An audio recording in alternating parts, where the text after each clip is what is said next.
This is CGTN, China Global Television Network.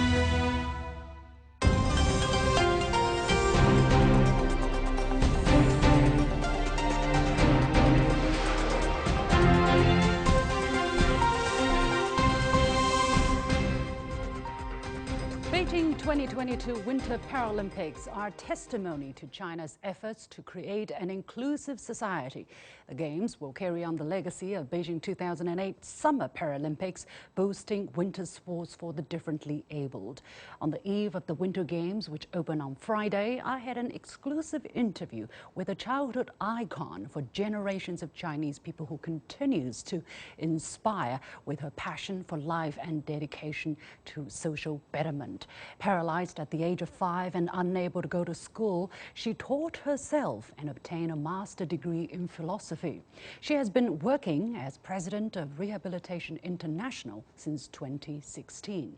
In her 60s, she took on additional challenges to become executive president of the Beijing Organizing Committee for the 2022 Olympic and Paralympic Winter Games. She was part of the Chinese delegation that presented the bid for China to host the Games and won. How have parasports boosted China's social inclusion? What has China been doing to make life better for disabled people at home and abroad? What is her personal message to the para-athletes who have been arriving in Beijing? Welcome to this special edition of The Point with me, Liu Xin, an opinion show coming to you live from Beijing. And my guest is Zhang Haidi, Chairperson of the China Disabled Persons Federation, or CDPF.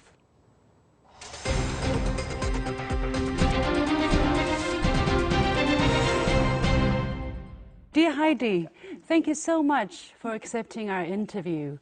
It's always been a dream to meet you in person, and today that dream came true. I want to start by asking you how you feel when China won the bid to host the Winter Paralympic Games for the first time in Beijing. It was 2015, July 31st. How did you feel? On July 31st, 2015, President Xi Jinping delivered a video address to the International Olympic Committee on behalf of the Chinese government and the people. He expressed our wish to host the 2022 Winter Games. I clearly remember that in Kuala Lumpur, when Mr. Thomas Bach, president of the IOC, announced that Beijing on the bid to host the 24th Olympic Winter Games in 2022. My colleagues of the Games bid delegation and I were so happy that we all shed tears. As a member of the bid delegation, I made a presentation on the Paralympic Winter Games, sharing the positive impact of sports on persons with disabilities, especially the important role of the Beijing 2008 Paralympic Games in promoting the development of the work on disability in China. I hope to see the most splendid fireworks lighting up the night sky during the opening ceremony of Beijing 2022 Paralympic Winter Games. My dream will come true in soon. We are looking forward to that moment.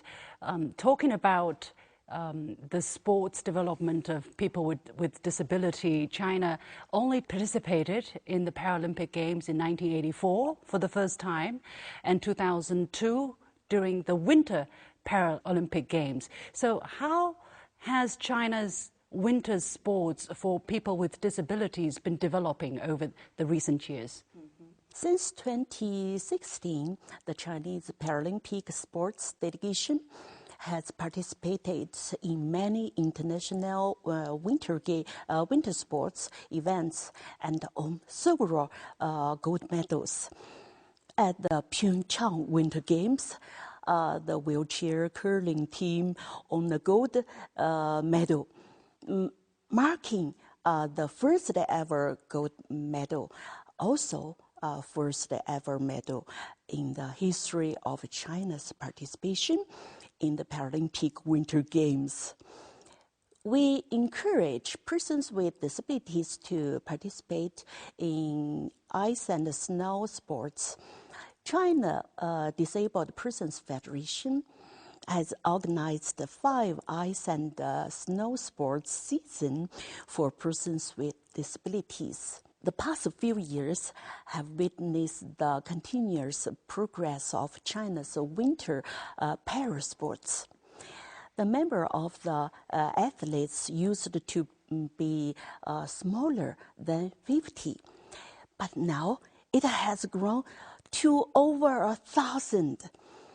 The number of events that China participates in has also increased from 2 to 6, covering all major events of the Winter Games.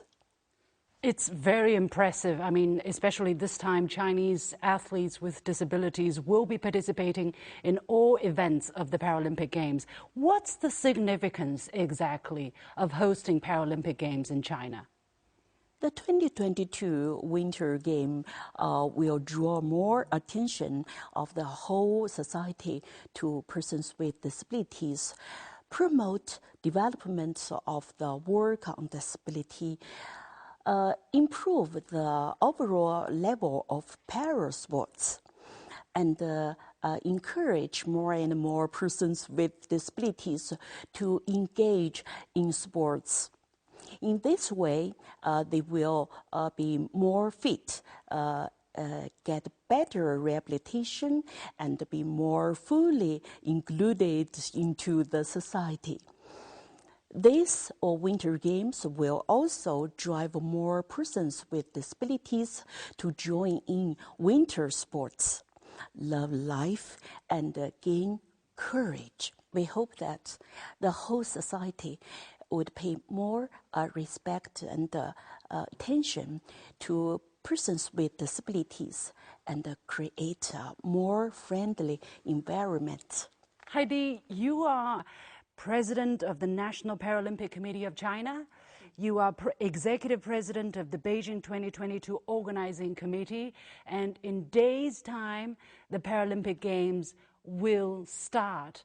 What kind of preparations has China, have you put into the Games? Over the past 6 years, we have been supporting Beijing Organizing Committee for the 2022 Olympic and Paralympic Winter Games in the Games preparation work. We have also set up a Winter Paralympic team composed of excellent athletes selected by Disabled Persons Federation at all levels. The team takes continuous training throughout the year and participates in international winter sports events. Thus, we build up a competitive team in a short period of time. Our athletes keep training in spite of hardship and fatigue. Those for ice sports have to train under low temperature in a lot of hours for years. The same for snow sports. Our athletes are so great.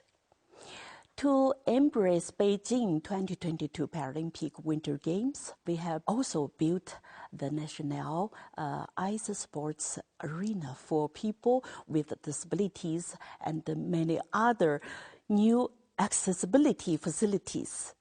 It's a lot to look forward to. We definitely share the excitement. Let's talk about attitudes towards people with disabilities in China. There are 85 million people with disabilities in this country. How have the general public's attitude or opinion towards them changed over the past years? The UN proclaimed 1981 as the International Year of the Disabled. This raised awareness on disability in the whole society.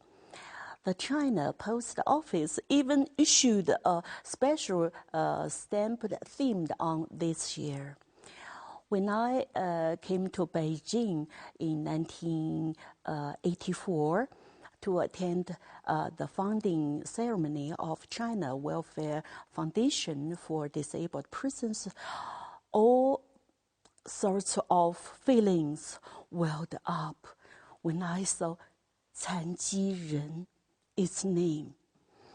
Until then, persons with disabilities has been called 残废人, literally meaning disabled and useless people.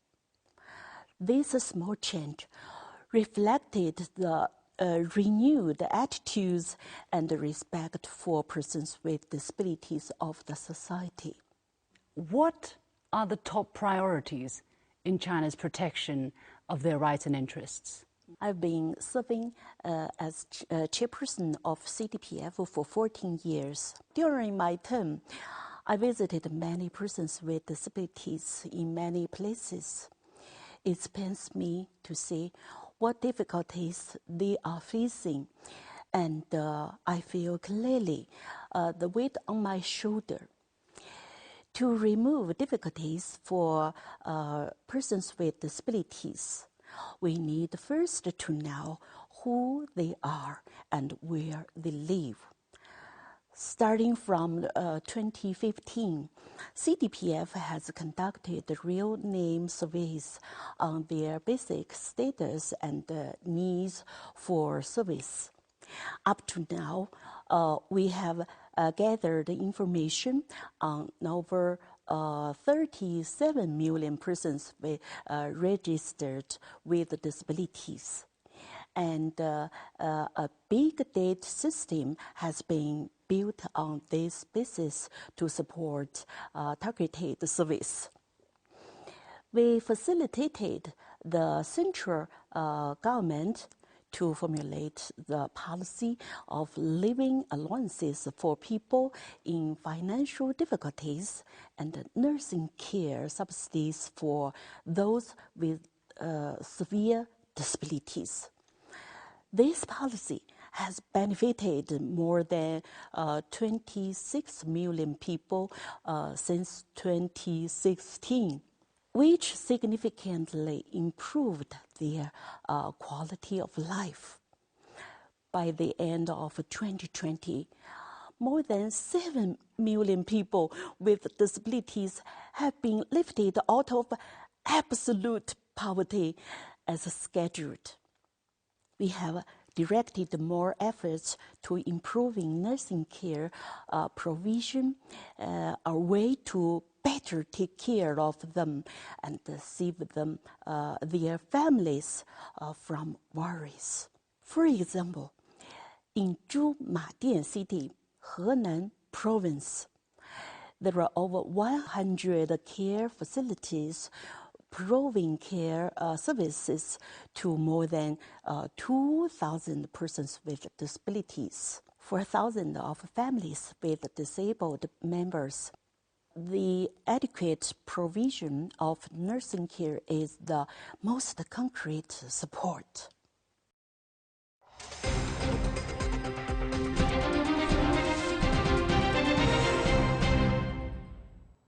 My exclusive interview with Zhang Haidi, Chairperson of China Disabled Persons Federation, continues right after this short break. Don't go away. Facing the unknown is always difficult. In a world in turmoil, it's easy to lose orientation. But when the storms come, we have to see the possibilities. Reinvent, find new opportunities, discover a path forward. CGTN, see the difference.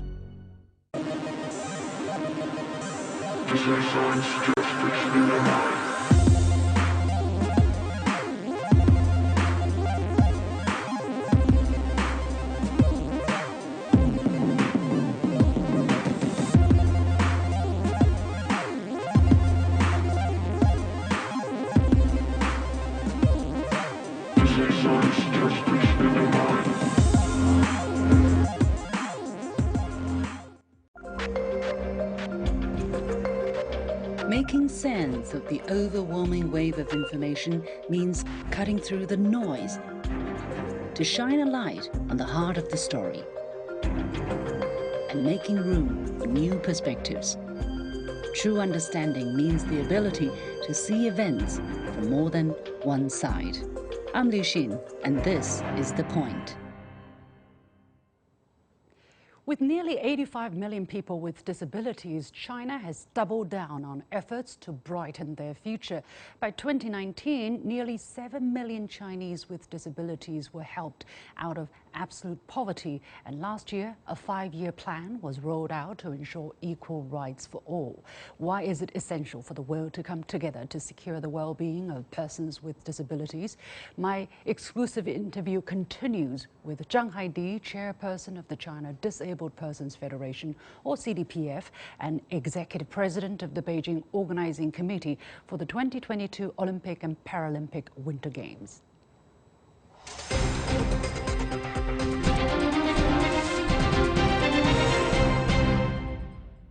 So, what do you think are the most urgent needs of these disabled people? Rehabilitation as the key to reshaping one's life is the most urgent need of persons with disabilities. It is where their hope lies in. We have facilitated China's enactment of regulations on disability prevention and rehabilitation, and the delivery of early intervention to meet the urgent needs of infants and children and 6 years old, which gives many children with hearing impairment or cerebral palsy rehabilitation opportunities. Currently, we are building a national level university of rehabilitation sciences. The university will be an incubator for top rehabilitation professionals, creating more rehabilitation opportunities for persons with disabilities. Let's talk about education. Just now you talked about university. We know that you personally became paralyzed at the age of 5, and you never went to school, but you taught yourself. You even learned 4 different languages: Japanese, German, English, and Esperanto by yourself. You must think a lot of education, the importance of education. Tell us a bit about that for people with disabilities. We have directed active efforts to promoting inclusive education so that more disabled minors can fit into regular schooling. We have developed facilitation measures for young persons with disabilities to sit for the National College entrance examination. For example, examinees with visual impairment can use large print or braille test papers. Those without arms can bring their own tailor-made desk and chair. And those having cerebral palsy can apply for time extension. In 2020 alone, over 13,551 of them were enrolled into regular institutions of higher education. That's great. That's really great to hear that. Another very important aspect is the development, the protection of the rights and interests of women with disabilities. What kind of work has gone in there? In September 2020, to celebrate the 75th anniversary of the United Nations and the 25th anniversary of the 4th World Conference on Women held in Beijing, CDPF, together with UN ESCAP, UN Women, and Rehabilitation International, released an initiative titled Call to Action, Enabling Sisters with Disabilities to Join in Shaping the Future We Want. To support this initiative, I designed a stamp named Love and Care, the first of its kind in China, themed on women with disabilities.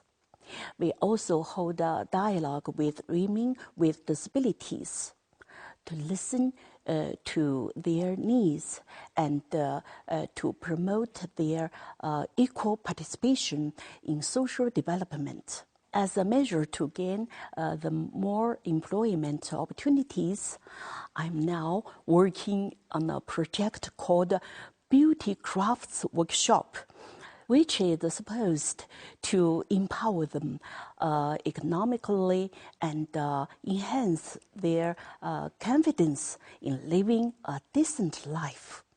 We understand that 80% of disabled people actually live in developing countries. So what do you think are the responsibilities for developing countries and developed countries in promoting the rights and protection of people with disability?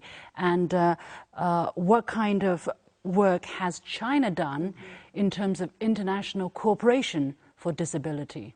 There are more than 1 billion persons with disabilities worldwide. They need our support. Disability is the sufferings not only of an individual person, but of the whole humanity. And we have to face it all together. Improving the well-being of persons with disabilities is a responsibility and the direction of efforts shared by all countries in the world. China is among the earliest countries that called for developing a UN convention to safeguard the rights and the interests of persons with disabilities. And it is one of the first group countries to sign the UN Convention on the Rights of Persons with Disabilities. China also made active efforts in promoting the inclusive of disability issues into 2030 Sustainable Development Agenda. CDPF has carried out productive cooperation with UN agencies, including ESCAP, WHO, UN Women, UN FPA, and UNESCO. In 2019, Madam Espinosa, President of the 73rd session of the UN General Assembly, and Ms. Bandi, President-elect of the 74th session, successfully paid visits to CDPF and spoke highly of the work on disability in China. You are also, among all the things that you're busy doing, you're also president of the Rehabilitation International since 2016. Can you help us understand exactly what kind of work this organization does in helping disability and China's contribution to it? In 2016, I took office as president of Rehabilitation International. Founded in 1922, RI is a century-old non-governmental organization dedicated to promoting the protection of the rights and the social integration of persons with disabilities. The universally adopted symbol of access is designed by RI and donated to the international community. With the donations from the Chinese government, we have set up the RI Global Disability Development Fund and the Africa Fund. Using the two funds, we have conducted over 30 projects benefiting local persons with disabilities in countries including Russia, Brazil, Ethiopia, South Africa, Lebanon, and Nepal. In 2019, we conferred for the first time the RI Award Outstanding Achievements, with the aim to encourage more people to work for the inclusive development of persons with disabilities. This year marks the 100th anniversary of RI. We will celebrate RI's centenary in Beijing and confer the award again. Congratulations on that. Finally, what kind of message you would like to send to the athletes who are going to compete during the Paralympic Games? Despite our disabilities, please do not hesitate to pursue and create a decent, beautiful life. The Chinese athletes with disabilities are brave, tenacious, and daunted by challenges and determined to win. The Chinese delegation have ranked first on the gold medal and overall medal charts at 5 Paralympic Games, winning glory for our life and showing the strenuous spirits of persons with disabilities as a group. The Games will end, but life will go on. I hope that the torch of unremitting self-improvement will continue to burn in the hearts of the athletes, and with such spirits, persons with disabilities will overcome whatever difficulties they meet and head toward a better future. I want to say to the athletes from around the world, welcome to China. Enjoy Beijing, especially the food, and most importantly, realize your dreams. Together for our shared future. Thank you so much, Haidi, for sitting down with us.